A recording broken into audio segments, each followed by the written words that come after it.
نحمده ونصلي على رسوله الكريم. اعوذ باللہ من الشیطان الرجیم. بسم اللہ الرحمن الرحیم. ومن الناس من يقول آمنا بالله وباليوم الآخر وما هم بمؤمنين يخادعون الله والذين آمنوا وما يخدعون إلا أنفسهم وما يشعرون في قلوبهم مرض فزادهم الله مرضا وَلَهُمْ عَذَابٌ أَلِيمٌ بِمَا كَانُوا يَكْذِبُونَ. وَإِذَا قِيلَ لَهُمْ لَا تُفْسِدُوا فِي الْأَرْضِ قَالُوا إِنَّمَا نَحْنُ مُصْلِحُونَ أَلَا إِنَّهُمْ هُمُ الْمُفْسِدُونَ وَلَكِنْ لَا يَشْعُرُونَ. وَإِذَا قِيلَ لَهُمْ آمِنُوا كَمَا آمَنَ النَّاسُ قَالُوا أَنُؤْمِنُ كَمَا آمَنَ السُّفَهَاءُ أَلَا إِنَّهُمْ هُمُ السُّفَهَاءُ وَلَكِنْ لَا يَعْلَمُونَ. وَإِذَا لَقُوا الَّذِينَ آمَنُوا قَالُوا آمَنَّا وَإِذَا خَلَوْا إِلَى شَيَاطِينِهِمْ قَالُوا إِنَّا مَعَكُمْ إِنَّمَا نَحْنُ مُسْتَهْزِئُونَ. اللَّهُ يَسْتَهْزِئُ بِهِمْ وَيَمُدُّهُمْ فِي طُغْيَانِهِمْ يَعْمَهُونَ. صدق اللہ العظیم. وَمِنَ النَّاسِ مَن يَقُولُ آمَنَّا بِاللَّهِ، اور لوگوں میں سے بعض وہ ہیں جو کہتے ہیں ہم اللہ تعالیٰ پر ایمان لائے، وَبِالْيَوْمِ الْآخِرِ، اور آخرت کے دن پر بھی ایمان لائے، وَمَا هُمْ بِمُؤْمِنِينَ، وہ ایمان والے نہیں ہیں. يُخَادِعُونَ اللَّهَ وَالَّذِينَ آمَنُوا، وہ اللہ تعالیٰ کو دھوکہ دیتے ہیں اور ایمان والوں کو بھی دھوکہ دیتے ہیں. وَمَا يَخْدَعُونَ إِلَّا أَنفُسَهُمْ وَمَا يَشْعُرُونَ، وہ اپنے علاوہ اور کسی کو دھوکہ نہیں دیتے مگر وہ اس کا شعور نہیں رکھتے. فی قلوبہم مرض فزادہم اللہ مرضا، ان کے دلوں میں بیماری ہے بس اللہ تعالیٰ نے ان کی بیماری کو زیادہ کر دیا. وَلَهُمْ عَذَابٌ أَلِيمٌ بِمَا كَانُوا يَكْذِبُونَ، اور ان کے لیے دردناک عذاب ہوگا اس وجہ سے کہ وہ جھوٹ بولتے ہیں. وَإِذَا قِيلَ لَهُمْ لَا تُفْسِدُوا فِي الْأَرْضِ، اور جس وقت ان کو کہا جاتا ہے کہ زمین میں فساد نہ مچاؤ، قَالُوا إِنَّمَا نَحْنُ مُصْلِحُونَ، تو کہتے ہیں کہ پختہ بات یہ ہے کہ ہم تو اصلاح کرنے والے ہیں. أَلَا إِنَّهُمْ هُمُ الْمُفْسِدُونَ وَلَكِنْ لَا يَشْعُرُونَ، خبردار بے شک وہی فساد کرنے والے ہیں لیکن ان کو شعور نہیں ہے. وَإِذَا قِيلَ لَهُمْ آمِنُوا كَمَا آمَنَ النَّاسُ، اور جس وقت ان کو کہا جاتا ہے کہ ایسے ایمان لاؤ جیسے لوگ ایمان لائے ہیں، قَالُوا أَنُؤْمِنُ كَمَا آمَنَ السُّفَهَاءُ، تو کہتے ہیں کیا ہم ان بیوقوفوں کی طرح ایمان لائے ہیں جیسا کہ بیوقوف ایمان لائے. الا، خبردار، انہم ہم السفہاء ولکن لا يعلمون، بے شک یہی بیوقوف ہیں لیکن وہ جانتے نہیں. وَإِذَا لَقُوا الَّذِينَ آمَنُوا قَالُوا آمَنَّا، اور جس وقت ملاقات کرتے ہیں ایمان والوں سے تو کہتے ہیں کہ ہم بھی مومن ہیں. وَإِذَا خَلَوْا إِلَى شَيَاطِينِهِمْ قَالُوا إِنَّا مَعَكُمْ، اور جس وقت اپنے شیطانوں کی طرف جاتے ہیں تو کہتے ہیں کہ بے شک ہم تمہارے ساتھ ہیں. إِنَّمَا نَحْنُ مُسْتَهْزِئُونَ، پختہ بات ہے کہ ہم تو مومنوں سے مذاق کرتے ہیں. اللہ یستہزئ بہم، اللہ تعالیٰ ان کو استہزاء کا بدلہ دے گا. ویمدہم، اور ان کو مہلت دیتا ہے. فی طغیانہم یعمہون، ان کی سرکشی میں وہ سرگرداں اور حیران پھرتے ہیں. سورہ فاتحہ میں اللہ تعالیٰ سے ہدایت کا سوال تھا. اہدنا الصراط المستقیم، یہ سوال تھا جو اللہ تعالیٰ نے قبول فرما لیا اور ہدایت عطا فرما دی. ذالک الکتاب لا ریب فیہ ھدی للمتقین، اس کتاب میں کوئی شک و شبہ نہیں ہے اور یہ پرہیزگاروں کے لیے ہدایت ہے. ہدایت نامہ کو قبول کرنے اور نہ کرنے کے بارے میں 3 گروہ میں نے بتائے تھے. ایک وہ جو دل سے تسلیم کرتے ہیں اور زبان سے اقرار بھی کرتے ہیں، اور دوسرا گروہ وہ جو نہ دل سے تسلیم کرتا ہے اور نہ زبان سے اقرار کرتا ہے.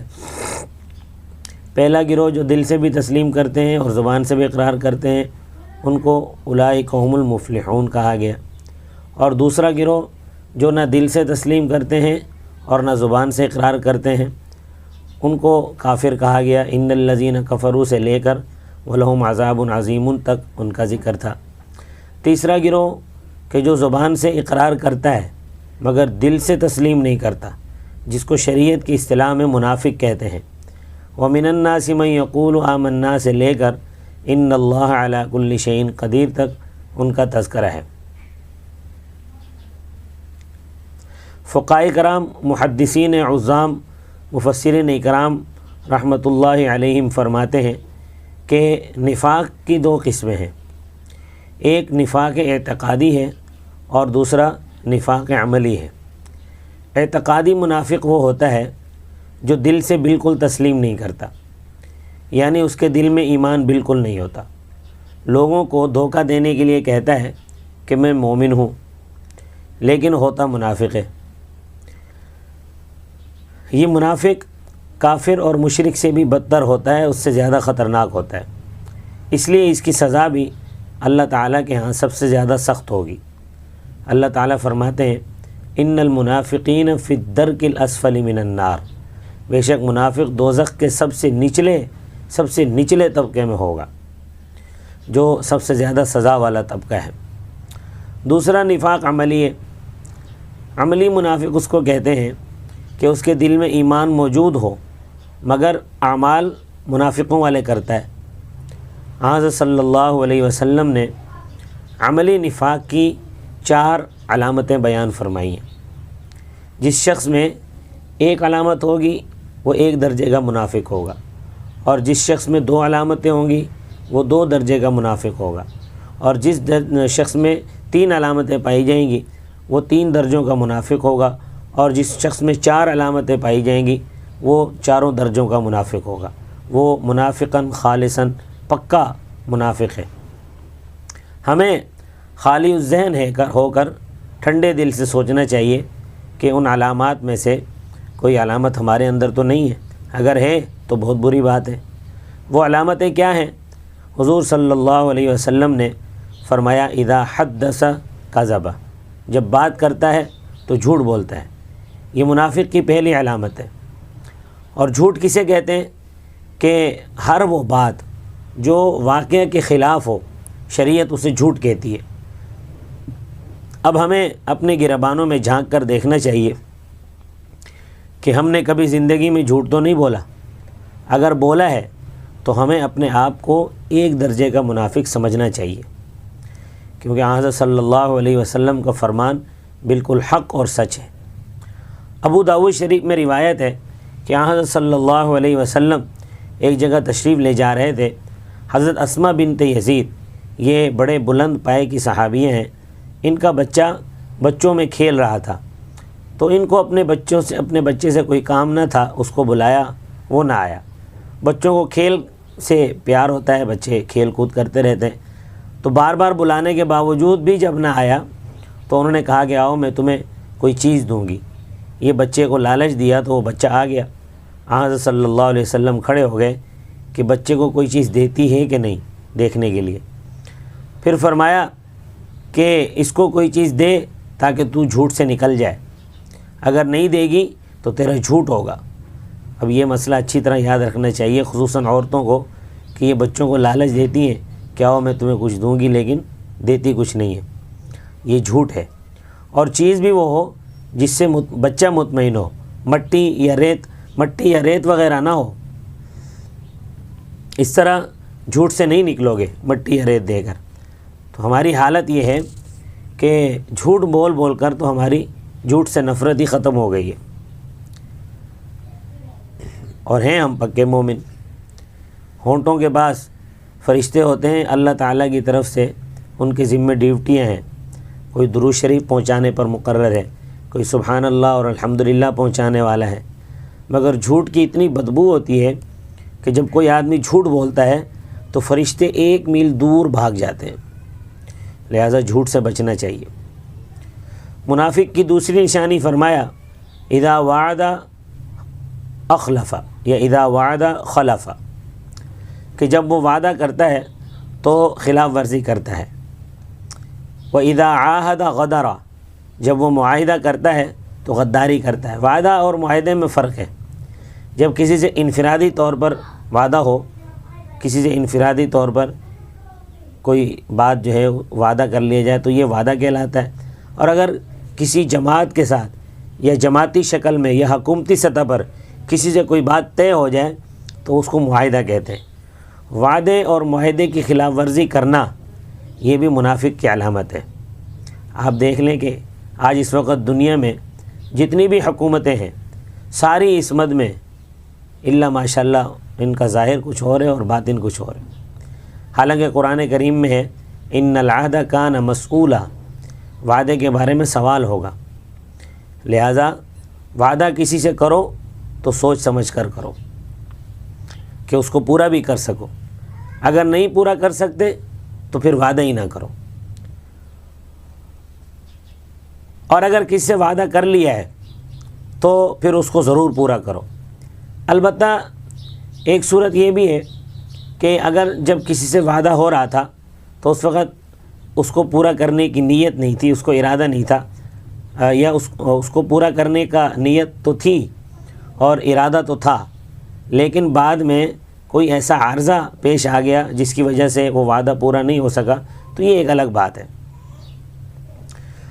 منافق کی تیسری نشانی ہے اذا اؤتمن خان، کہ جب اس کے پاس امانت رکھی جائے تو خیانت کرتا ہے۔ پھر امانت کی کئی قسمیں ہیں۔ علم کی امانت ہے، علمی خیانت ہے کہ لوگوں کو صحیح بات نہیں بتاتا، غلط بات بتاتا ہے دین کے حوالے سے۔ مشورہ بھی امانت ہے، مشورے میں خیانت یہ ہے کہ جب کوئی شخص تمہارے پاس مشورہ طلب کرتا ہے تو تم اسے صحیح مشورہ نہیں دیتے ہو، سمجھتے بھی ہو کہ میں نے اس کو غلط مشورہ دیا ہے۔ تو جب کوئی مشورہ طلب کرے تو اس کو صحیح رائے دو، اس کو صحیح مشورہ دو، کیونکہ صحیح رائے یہ بھی امانت ہوتی ہے۔ حدیث پاک میں آتا ہے کہ جب کوئی آدمی مجلس میں ادھر ادھر دیکھ کر بات کرے تو سمجھ جاؤ کہ یہ بات اس کی امانت ہے۔ مشورہ بھی امانت ہے، اور کسی نے تمہیں کوئی بات کی ہے تو اس کی بات بھی امانت ہے، وہ بات بھی کسی اور کو مت بتاؤ۔ جس مجلس میں یہ باتیں ہو رہی ہیں اس مجلس کی کوئی بات کسی سے نہیں کرنی۔ اسی طرح مال بھی امانت ہے۔ مالی خیانت یہ ہے کہ اس میں کچھ خرچ کرے یا اس کو تبدیل کر دے۔ فقہائے کرام نے لکھا ہے کہ اگر کسی نے درہم یا دینار کا تھیلا کسی کے پاس امانت رکھا ہے، درہم چاندی کے سکے کو کہتے ہیں اور دینار سونے کے سکے کو کہتے ہیں، تو پہلے زمانے میں یہ لوگ تھیلوں میں رکھتے تھے۔ اگر وہ تھیلا کسی کے پاس امانت رکھا اور اس کا منہ جس دھاگے سے بندھا ہوا ہے وہ دھاگا میلا ہو گیا ہے تو یہ شخص اس دھاگے کو بھی بدلنے کا مجاز نہیں ہے، رقم کو چھیڑنا تو درکنار، اگر اس دھاگے کو بدلے گا تو یہ بھی خیانت ہے۔ منافق کی چوتھی نشانی یہ ہے اذا خاصم فجر، جب کسی سے جھگڑتا ہے تو گالیاں دیتا ہے۔ آج کے معاشرے میں ہم نے تو منافقین کو بھی پیچھے چھوڑ دیا ہے۔ آج کے معاشرے میں کیونکہ جب لڑائی ہوتی ہے آج کے معاشرے میں تو اتنی گالیاں دیتے ہیں، اور ہم تو ہنسی مذاق میں بھی گالیاں دے رہے ہوتے ہیں۔ جس طرح پہلے نیک لوگوں کی زبان سے سبحان اللہ نکلتا تھا، الحمدللہ نکلتا تھا، اسی طرح آج ہماری زبان سے گالیاں نکلتی ہیں۔ چھوٹوں کو، بڑوں کو، یہاں تک کہ گدھوں اور مرغیوں کو بھی گالیاں دیتے ہیں۔ تو آپ صلی اللہ علیہ وسلم نے یہ گالی دینا یہ منافق کی نشانی بتائی۔ تو آپ صلی اللہ علیہ وسلم نے منافق کی یہ 4 نشانیاں بیان فرمائی ہیں۔ اگر کسی بدبخت میں یہ چاروں علامتیں پائی جاتی ہیں تو وہ تو پکا اور ٹھکا منافق ہے۔ اللہ تعالیٰ نے قرآن کریم میں بھی منافقین کی کچھ علامتیں بیان فرمائی ہیں۔ فرمایا اذا قاموا الی الصلاۃ قاموا کسالی، جب نماز کے لیے کھڑے ہوتے ہیں تو سستی کرتے ہیں۔ لہذا اگر کوئی شخص نماز کے لیے کھڑا ہونے میں سستی کرتا ہے تو سمجھ لینا چاہیے کہ اس میں نفاق کی علامت ہے۔ اور یہ بھی فرمایا ولا یذکرون اللہ الا قلیلا، منافق اللہ تعالیٰ کا ذکر بہت کم کرتے ہیں، ناولوں کے پیچھے پڑے رہیں گے، کھیلوں میں مشغول رہیں گے، یعنی اور سارے کام ہوں گے، مگر اگر وقت نہیں ہوگا تو صرف اللہ کے ذکر کے لیے وقت نہیں ہوگا۔ یہ منافق کی موٹی موٹی علامتیں 4 حدیث شریف میں، اور یہ حدیث بخاری شریف میں ہے اور مسلم شریف کی ہے۔ 2 علامتیں قرآن میں بیان کی گئی ہیں۔ اب ہمیں اپنے اپنے گریبانوں میں جھانک کر دیکھ لینا چاہیے کہ آیا ہمارے اندر بھی ان علامات میں سے کوئی علامت تو نہیں پائی جاتی۔ اللہ تعالیٰ کرے کہ ہم میں سے کسی میں یہ علامتیں نہ ہوں، اگر ہیں تو ان علامتوں کو دور کرنے کی ضرورت ہے تاکہ ہمارے اوپر یہ منافقت کا بھٹا نہ لگے۔ اگر ہمارے اندر کسی میں بھی یہ علامتیں موجود ہیں تو ہمیں چاہیے کہ ان علامتوں سے اپنے آپ کو پاک کریں اور پکے اور سچے اور خالص مسلمان بن جائیں۔ اللہ تبارک و تعالی ہم سب کو عمل کی توفیق عطا فرمائے، اور اگر ہمارے اندر ان 4 علامتوں میں سے کوئی ایک علامت بھی پائی جاتی ہے تو اللہ ہمیں اس کو اپنے آپ سے دور کرنے کی توفیق عطا فرمائے۔ وآخر دعوانا ان الحمد للہ رب العالمین۔